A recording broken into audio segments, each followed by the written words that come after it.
نحمده ونصلي ونسلم على رسوله الكريم اما بعد فاعوذ بالله من الشيطان الرجيم بسم الله الرحمن الرحيم وآخرين منهم لما يلحقوا بهم صدق الله العظيم فقال الله تبارك وتعالى في كلامه إن الله وملائكته يصلون على النبي يا أيها الذين آمنوا صلوا عليه وسلموا تسليما اللهم صل على سيدنا ومولانا محمد وعلى آل سيدنا ومولانا محمد وبارک وسلم۔ معزز سامعین و ناظرین، آج 2 شعبان معظم ہے اور یہ یوم وصال ہے حضرت سیدنا امام اعظم ابو حنیفہ نعمان بن ثابت رضی اللہ تعالی عنہ کا۔ اس حوالے سے میں آپ کی بارگاہ میں خراج عقیدت کے چند پھول پیش کرنے کے لیے حاضر ہوں۔ اللہ احکم الحاکمین ہمیں ان اپنے مقرب بندوں کا صدقہ عطا فرمائے اور ہمیں ان کے نقش قدم پر چلائے۔ حضرت سیدنا امام اعظم ابو حنیفہ رضی اللہ تعالی عنہ جلیل القدر تابعی ہیں، اور امام ابن حجر عسقلانی علیہ الرحمہ نے تہذیب التہذیب کے اندر تحقیق فرمائی ہے کہ آپ نے حضرت انس بن مالک رضی اللہ تعالی عنہ کی زیارت کی ہے، اور یہ کنفرم ہے کہ آپ نے حضرت انس رضی اللہ تعالی عنہ کا دیدار فرمایا ہے اور زیارت کی ہے، ان کی صحبت میں حاضر ہوئے ہیں۔ تو کسی ایک صحابی کی زیارت کرنے والا ایمان کے ساتھ وہ تابعی ہے، اور تابعین کا درجہ ہے اتنا بڑا کہ سنن ترمذی کے اندر حدیث مبارک ہے کہ نبی اکرم صلی اللہ علیہ وآلہ وسلم نے ارشاد فرمایا لا يدخل الجنت من رآنی وآمن بی ثم من رآنی، کہ جس شخص نے ایمان کے ساتھ میری زیارت کی وہ بھی جنت میں جائے گا، اور جس نے میرے دیکھنے والے کو دیکھا ایمان کے ساتھ وہ بھی جنت میں جائے گا۔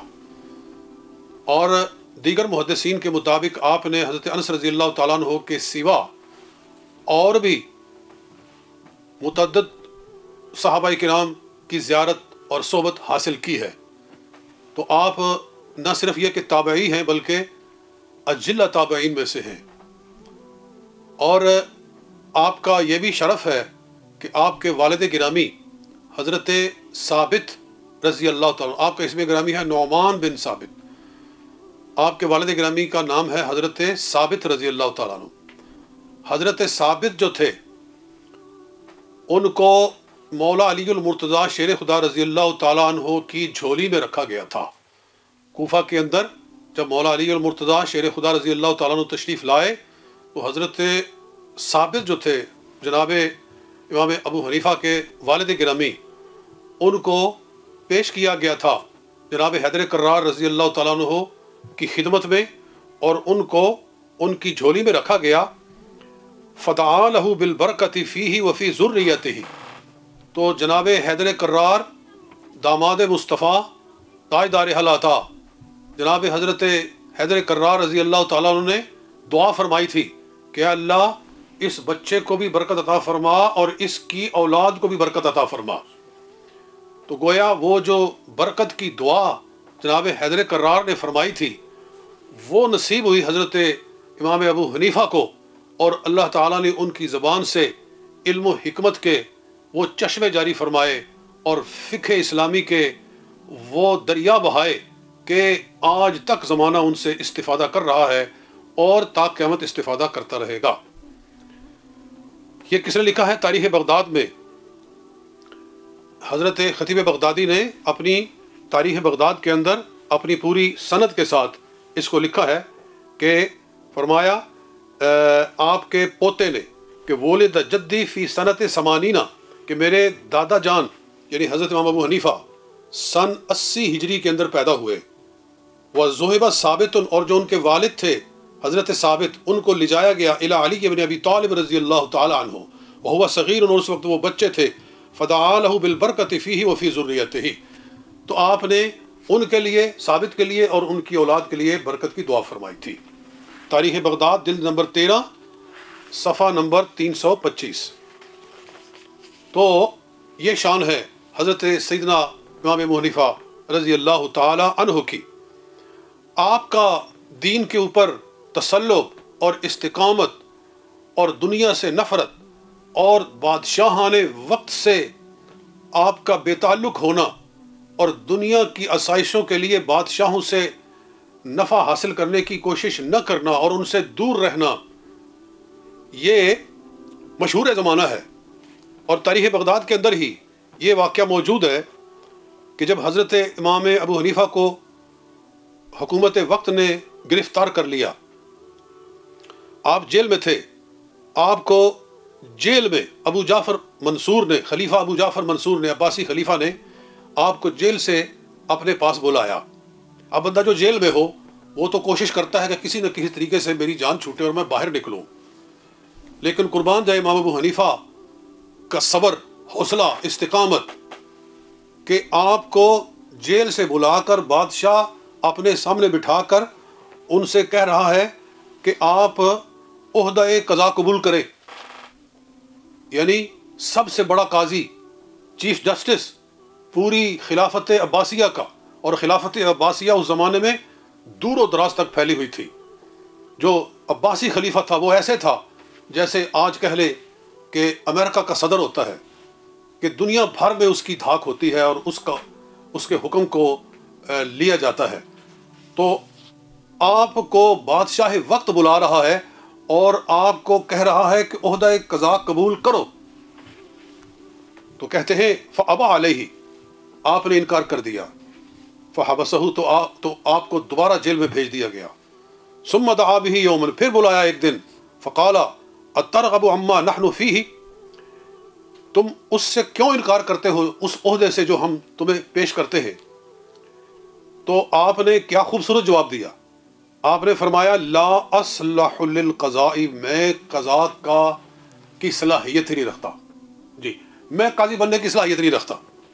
بادشاہ نے کہا کذبتا، آپ جھوٹ کہہ رہے ہیں، آپ سے بڑا تو کوئی اہل علم ہے ہی نہیں، کوئی آپ سے بڑا فقیہ نہیں، آپ جھوٹ بول رہے ہیں کہ آپ عہدہ قضا کے اہل نہیں ہیں۔ تو امام ابو حنیفہ نے فرمایا کہ اب تو کنفرم ہو گیا کہ میں عہدہ قضا کے لیے اہل ہوں ہی نہیں، کیونکہ لأنک تنسبنی الی الکاذب، آپ مجھے جھوٹا کہہ رہے ہیں، فإن كنت كاذبا فلا اصلح، اگر واقعی میں جھوٹا ہوں تو پھر کیا جھوٹا آدمی قضا کے قابل ہو سکتا ہے؟ وہ کیسے ہو سکتا ہے؟ وإن كنت صادقا فقد اخبرت امیر المؤمنین، اور اگر میں سچا ہوں تو میں پہلے کہہ چکا ہوں کہ میں نے اس کو قبول نہیں کرنا ہے۔ چنانچہ آپ کو دوبارہ جیل میں بھیج دیا گیا، مگر آپ نے عہدہ قبول نہیں کیا۔ اس لیے قبول نہیں کیا کہ اگر آپ عہدہ قبول کرتے تو پھر آپ کو بادشاہ وقت کی نازبرداریاں کرنا پڑتی اور ان کی ہاں میں ہاں ملانا پڑتی اور ان کا دیا ہوا عہدہ قبول کرنا۔ آپ کو یہ پسند ہی نہیں تھا کہ ظالموں کی طرف سے دیا ہوا عہدہ قبول کرے، کیونکہ اس زمانے کے اندر عباسی خلفاء جو تھے آل رسول صلی اللہ علیہ وسلم پر ظلم و ستم کر رہے تھے، جی حضور علیہ الصلوۃ والسلام کی آل کو، سادات کرام کو چن چن کر قتل کر رہے تھے۔ آپ کو یہ غضب تھا، یہ غصہ تھا کہ آل رسول پر ظلم کرنے والے لوگ جو ہیں ان سے میں تنخواہیں لوں اور ان کا میں عہدہ قبول کروں اور میں ان کے لیے کام کروں۔ آپ نے جیل میں جانا پسند کر لیا، حتیٰ کہ آپ کا جنازہ بھی جیل میں سے اٹھا۔ یعنی آل رسول صلی اللہ علیہ وسلم سے ان کی وفاداری اور ان کی محبت کا یہ عالم ہے کہ زندگی کا آخری حصہ کہ جس میں آدمی کو سکون چاہیے، بڑھاپے کے اندر اپنے گھر کے اندر آرام چاہیے، وہ حصہ آپ نے جیل کی سختیوں کے اندر گزار دیا اور جیل میں سے ہی آپ کا جنازہ اٹھایا گیا۔ یہ ہے حضرت امام اعظم ابو حنیفہ رضی اللہ تعالی عنہ و ارضاہ۔ اللہ اکبر، آپ کتنے ذہین تھے، کتنے انٹیلیجنٹ تھے، اور کتنا اللہ تعالیٰ نے آپ کو سوچنے اور سمجھنے کی صلاحیت عطا فرمائی تھی کہ آپ ایک شخص کی اصلاح کے لیے، کہ جو حضرت عثمان غنی رضی اللہ تعالیٰ عنہ کو معاذ اللہ غیر مسلم کہتا تھا، ان کا ایمان نہیں مانتا تھا، اور آج بھی ایسے لوگ موجود ہیں جو خلفائے ثلاثہ حضرت ابوبکر صدیق، حضرت عمر فاروق، حضرت عثمان غنی رضی اللہ تعالیٰ عنہ کو مومن ماننے کے لیے تیار نہیں. اللہ تعالیٰ ان کو ہدایت عطا فرمائے. اور یہ فتنہ بڑی دیر سے شروع اسلام سے حضرت عثمان غنی رضی اللہ عنہ کے دور سے ہی یہ شروع ہو گیا تھا. تو وہ بندہ حضرت عثمان غنی رضی اللہ تعالیٰ عنہ کو مومن نہیں کہتا تھا. آپ اس کے پاس گئے جناب حضرت امام ابو حنیفہ رحمۃ اللہ تعالیٰ علیہ، اور اس شخص سے کہنے لگے کہ تو اپنی بیٹی کے لیے رشتہ ڈھونڈ رہا ہے؟ کہنے لگا جی. آپ فرمایا بہت اچھا رشتہ میں نے تیری بیٹی کے لیے تلاش کیا ہے کہ وہ آدمی حافظ کتاب اللہ، قرآن کا حافظ، سخی، بڑا سخی، یقوم اللیل فی رکعت، اور ایک رکعت میں ساری رات میں کھڑے ہو کر قرآن پاک مکمل کرتا ہے، کثیر البکاء من خوف اللہ تعالیٰ، اللہ کے خوف سے بہت روتا ہے. جی اتنی صفات کا حامل ہے. وہ کہنے لگا قال فی دون ذالک مقنع، اتنا یہ تو بڑی باتیں آپ نے کہہ دی ہیں، اس سے کم بھی ہوتا تو یہ بھی کافی تھا. اور پھر وہ حافظ قرآن ہے اور ساری رات عبادت کرتا ہے اور رات میں قرآن پاک مکمل کرتا ہے، اللہ کے خوف سے روتا ہے، سخی ہے، شریف، اور کیا چاہیے؟ آپ نے فرمایا الا ان فیہ خصلۃ، ہاں اس کے اندر ایک خصلت ہے. وہ کیا؟ کہنے لگے کہ یہودی، وہ یہودی ہے. تو وہ کہنے لگا کہ سبحان اللہ اتأمرنی ان ازوج ابنتی من یہودی، آپ مجھے یہ کہہ رہے ہیں کہ میں ایک یہودی سے اپنی بیٹی کی شادی کر دوں؟ تو آپ نے پھر کیا خوبصورت ارشاد فرمایا، کہا کہ نبی اکرم صلی اللہ علیہ وسلم نے حضرت عثمان غنی سے اپنی 2 بیٹیوں کا نکاح کیا تھا. ان النبی صلی اللہ علیہ وسلم زوج ابنتیہ، حضور علیہ السلام نے اپنی 2 بیٹیوں کا نکاح کیا تھا حضرت عثمان غنی سے. تو تجھے تو پسند نہیں ہے کہ کسی یہودی سے اپنی بیٹی کا نکاح کرے، اور حضور علیہ السلام نے اپنی 2 بیٹیوں کو نکاح کسی غیر مومن سے کر دیا تھا. کہنے لگا استغفر اللہ انی تائب اللہ، میں اللہ تعالیٰ کی بارگاہ میں توبہ کرتا ہوں اور اپنے عقیدے سے باز آتا ہوں. اللہ تعالیٰ کے کرم و فضل سے اس شخص کو ہدایت مل گئی. یہ ذہانت ہے حضرت امام اعظم ابو حنیفہ رحمۃ اللہ تعالیٰ علیہ کی. اور آپ کی ذہانت کے قصے مشہور ہیں کہ کس طرح آپ نے بڑے بڑے پیچیدہ مسائل کو چٹکیوں کے اندر حل کیا. ایک مرتبہ آپ سے پوچھا گیا کہ ایک بندے نے قسم اٹھائی ہے کہ میں ایسی عبادت کرنا چاہتا ہوں کہ جب میں وہ کروں تو کوئی دوسرا اس میں شریک نہ ہو، اور میں اگر ایسی عبادت نہ کروں تو میری بیوی کو 3 طلاق ہے. ایسی عبادت کہ جب میں کرتا ہوں تو کوئی دوسرا شریک نہ ہو. آپ فرمایا کہ تیری بیوی طلاق سے اس طرح بچ سکتی ہے کہ تو حرم شریف میں جائے اور تو اس طرح طواف کرے کہ اس وقت کوئی دوسرا نہ کر رہا ہو، صرف تو ہی کر رہا ہو. تو پھر وہ ایسی عبادت ہے کہ جب تو کر رہا ہو تو کوئی دوسرا نہیں کر رہا ہوگا، تو تیرا مسئلہ حل ہو جائے گا. تو بتایا جاتا ہے کہ اس کے لیے یہ انتظام کیا گیا اور اس کا مسئلہ حل ہو گیا. آپ کے بارے میں شکایتیں کی گئی حضرت امام جعفر صادق رضی اللہ تعالیٰ عنہ کی بارگاہ میں کہ وہ قرآن کو چھوڑ دیتے ہیں ابو حنیفہ اور اپنے عقل پر عمل کرتے ہیں، جو ان کا ذہن کہتا ہے نا، اپنے قیاس پر عمل کرتے ہیں اور قرآن چھوڑ دیتے ہیں. حضرت امام جعفر صادق نے ان کو بلایا اور بلا کر ارشاد فرمایا کہ اے ابو حنیفہ، تمہارے بارے میں یہ سنا گیا ہے کہ تم اپنی قیاس کے مقابلے میں قرآن کو بھی چھوڑ دیتے ہو. آپ فرمایا استغفر اللہ العظیم، میں آپ سے ایک سوال کرتا ہوں کہ مجھے یہ بتائیے کہ مسح کہاں کرنا چاہیے؟ جو موزے پہنے ہوتے ہیں، خفے پہنے ہوتے ہیں پیروں پہ، تو نیچے کرنا چاہیے یا اوپر کرنا چاہیے مسح؟ ہمیں مسح تو اوپر کرنا چاہیے، نیچے تو نہیں کیا جاتا. ہمیں اگر میں اپنے قیاس پر عمل کرتا تو میں کہتا نیچے کرنا چاہیے، کیونکہ گندگی نیچے لگتی ہے. جب آدمی زمین پہ چلتا ہے تو گندگی تو نیچے لگتی ہے. تو مسح ہوتا ہے طہارت کے لیے، تو طہارت تو پھر نیچے ہونی چاہیے تھی. فرمایا اگر میں اپنے قیاس پر عمل کرتا تو میں کہتا کہ نیچے مسح کرو، لیکن نہیں، میں رسول پاک صلی اللہ علیہ وسلم کی سنت کے مطابق فیصلہ کرتا ہوں. میں اپنے عقل کو، اپنے قیاس کو استعمال نہیں کرتا سنت کے مقابلے میں. پھر آپ نے ایک اور سوال کیا امام جعفر صادق رضی اللہ تعالیٰ عنہ سے کہ فرمائیے کہ قوی کی مدد کرنی چاہیے یا ضعیف کی؟ تو کہا کہ ضعیف کی، قوی تو قوی ہے، مدد تو ضعیف کی کرنی چاہیے. آپ نے عرض کیا کہ مجھے بتائیے مرد قوی ہے کہ عورت قوی ہے؟ کہا کہ مرد قوی ہے، عورت ضعیف ہے۔ آپ نے ارشاد فرمایا اگر میں اپنے عقل کے مطابق فیصلہ کرتا تو میں یہ کہتا کہ شخص کوئی فوت ہو جائے تو بیٹا اور بیٹی چھوڑ جائے تو بیٹی کو ڈبل حصہ دیا جائے، کیونکہ وہ ضعیف ہے، ضعیف کی مدد کرنی چاہیے، بیٹے کو ایک حصہ دیا جائے اور قوی جو ہے اس کی بجائے ضعیف کی مدد۔ لیکن چونکہ قرآن نے فیصلہ کر دیا ہے للذکر مثل حظ الانثیین کہ مرد کے لیے بیٹے کے لیے بیٹی سے ڈبل حصہ ہے، میں اپنی عقل کو چھوڑ کر اللہ کے قرآن پر عمل کرتا ہوں۔ اور اسی طرح سے 2-3 اور سوال آپ نے اسی طرح سے کیے اور پھر بتایا کہ میرا اس پر وہی فیصلہ ہے جو اللہ اور اس کے رسول کا ہے۔ تو امام جعفر صادق رضی اللہ عنہ نے اٹھا کر آپ کو اپنے سینے سے لگا لیا اور فرمایا کہ تو نے میرا سینہ ٹھنڈا کر دیا ہے۔ یہ ہے حضرت امام اعظم ابو حنیفہ رحمۃ اللہ تعالی علیہ۔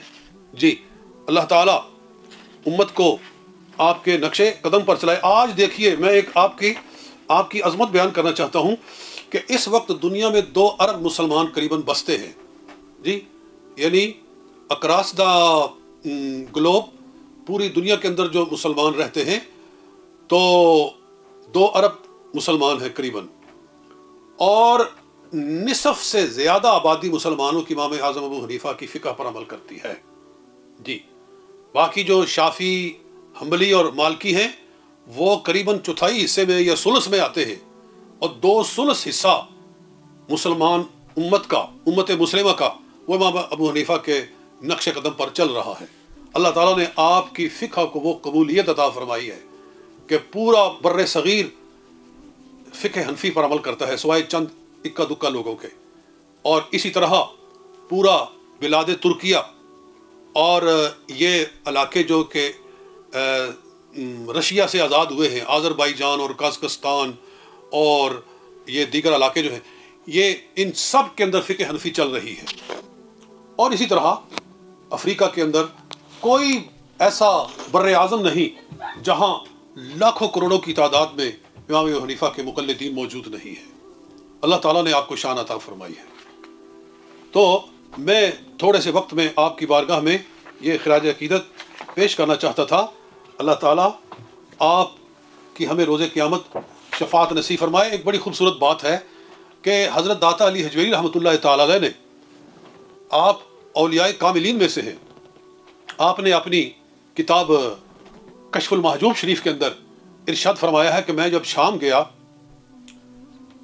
تو آپ فرماتے ہیں کہ میں نے حضرت بلال حبشی رضی اللہ تعالیٰ عنہ کے مزار شریف پر مراقبہ کیا، تو مراقبے میں مجھے ایسے لگا جیسے کہ میں سوتا جاگتا ہوں، نہ جاگ رہا ہوں نہ سو رہا ہوں، اس طرح کی میری کشفی حالت تھی۔